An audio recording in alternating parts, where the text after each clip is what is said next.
जय महामाई की जय। जय भगवान श्री रामकृष्ण देव की जय।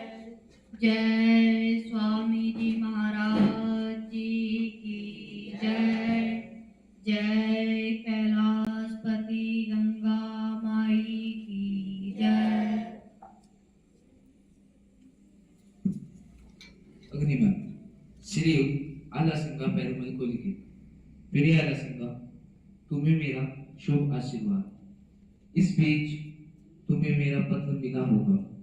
कभी कभी मैं तुम लोगों को चिट्ठी द्वारा डांटता हूँ, इसलिए कुछ बुरा न मानना। तुम सभी को मैं किस हद तक प्यार करता हूँ यह तुम अच्छी तरह जानते ही हो। तुम मेरे कार्यकलाप के बारे में पूर्ण विवरण जानना चाहते हो कि मैं कहाँ कहाँ गया था, क्या कर रहा हूँ, साथ ही मेरे भाषण के सारांश भी जानना चाहते हो। साधारण तौर पर यह जानना कि मैं यहाँ वही काम कर रहा हूँ जो भारतवर्ष में करता था। सदा ईश्वर पर भरोसा रखना और भविष्य के लिए कोई संकल्प न करना। तुम्हें याद रखना चाहिए कि मुझे इस देश में निरंतर काम करना पड़ता है और अपने विचारों को पुस्तकाकार में लिपिबद्ध करने का मुझे अवकाश नहीं है। यहाँ तक कि इस लगातार परिश्रम ने मेरे स्नायुओं को कमजोर बना दिया है और मैं इसका अनुभव भी कर रहा हूँ। तुम और मद्रासवासी सब मित्रों ने मेरे लिए जो अत्यंत निस्वार्थ और विरोचित काम किया है, इसके लिए अपनी कृतज्ञता मैं किन शब्दों में प्रकट करूं। संग बनाने की शक्ति मुझ में नहीं है। मेरी प्रकृति अध्ययन और ध्यान की तरफ स्वतः झुकती है।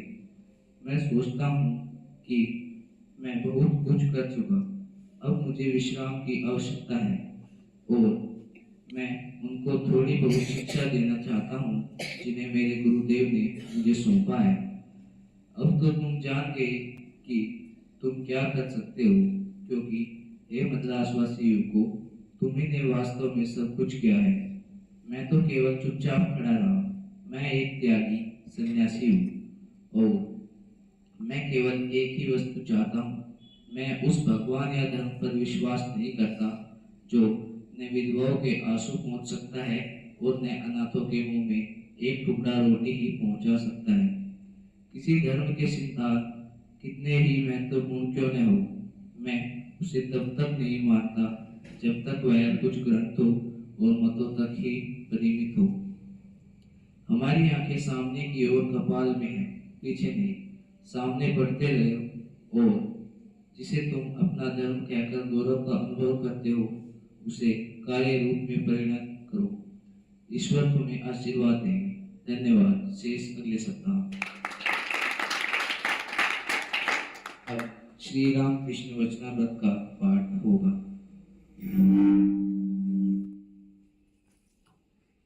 रामकृष्ण वचनामृत से।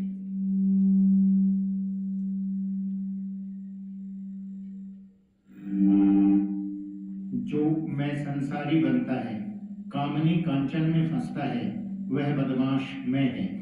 जीव और आत्मा में भेद सिर्फ इसलिए है कि बीच में यह मैं जुड़ा हुआ है।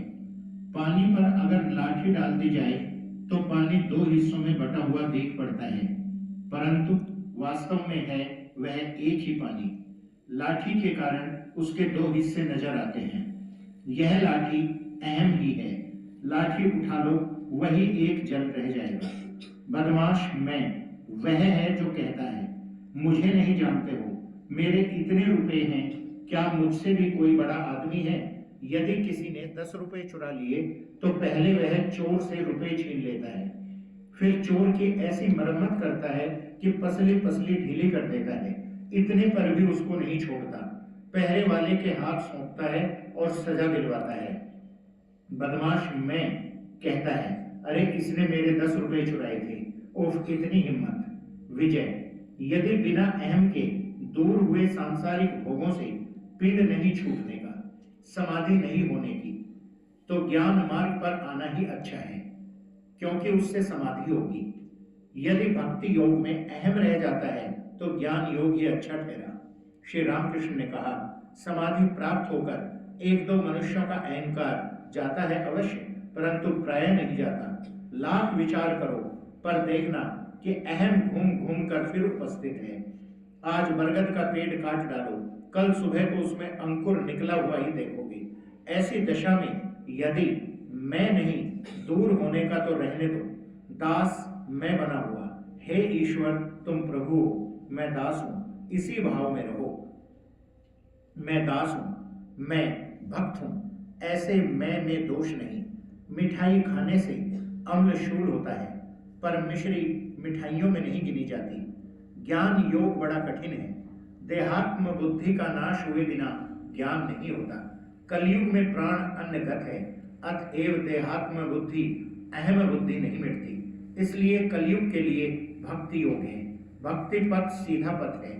हृदय से व्याकुल होकर उनके नाम का स्मरण करो, उनसे प्रार्थना करो, भगवान मिलेंगे, इसमें कोई संदेह नहीं। मानो जल राशि पर बिना बांस रखे ही एक रेखा खींची गई है। मानो जल के दो भाग हो गए हैं, परंतु वह रेखा बड़ी देर तक नहीं रहती। दास मैं या भक्त का मैं अथवा बालक का मैं, ये सब मैं की ही रेखाएं मात्र हैं। विजय ने कहा, महाराज आप बदमाश मैं को दूर करने के लिए कहते हैं, तो क्या दास मैं में दोष नहीं? श्री रामकृष्ण ने कहा, नहीं, दास मैं अर्थात मैं ईश्वर का दास हूं, मैं उनका भक्त हूं, इस अभिमान में दोष नहीं, बल्कि इससे भगवान मिलते हैं। विजय ने कहा, अच्छा तो दास मैं वाले के काम क्रोधादि कैसे होते हैं? श्री रामकृष्ण ने कहा, अगर उसके भाव में पूरी सच्चाई आ जाए तो काम क्रोधादि का आकार मात्र रह जाता है। यदि ईश्वर लाभ के बाद भी किसी का दास मैं या भक्त मैं बना रहा तो वह मनुष्य किसी का अनिष्ट नहीं कर सकता। पारस पत्थर छू जाने पर तलवार सोना हो जाती है। तलवार का स्वरूप तो रहता है, पर वह किसी की हिंसा नहीं करती। नारियल के पेड़ का पत्ता झड़ जाता है, उसकी जगह सिर्फ दाग बना रहता है, जिससे यह समझ लिया जाता है कि कभी यहाँ पत्ता लगा हुआ था। इसी तरह जिसको ईश्वर मिल गए हैं, उसके अहंकार का चिन्ह भर रह जाता है, काम क्रोध का स्वरूप मात्र रह जाता है, उसकी बालक जैसी अवस्था हो जाती है। बालक सत्व, रज, तम में से किसी गुण के बंधन में नहीं आता।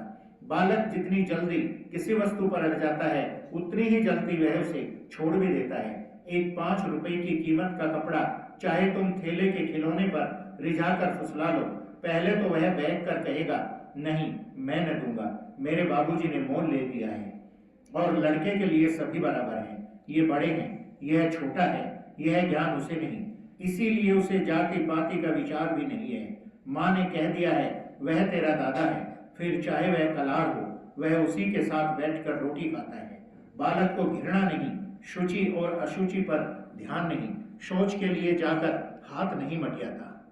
कोई समाधि के बाद भी भक्त का मैं, दास का मैं लेकर रहते हैं। मैं दास हूं, तुम प्रभु हो, मैं भक्त हूं, तुम भगवान हो। यह अभिमान भक्तों को बना रहता है, ईश्वर लाभ के बाद भी रहता है, संपूर्ण मैं नहीं दूर होता, और फिर इसी अभिमान का अभ्यास करते करते ईश्वर प्राप्ति भी होती है। यही भक्ति योग है। धन्यवाद।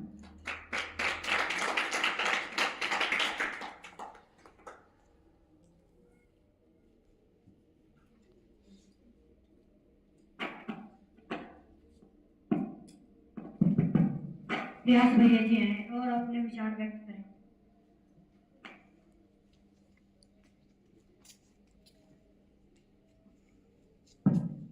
सभी भक्तजनों को मेरा नमस्कार। हम उस प्रभु के सेवक हैं जिसे लोग मनुष्य कहते हैं। धन्यवाद।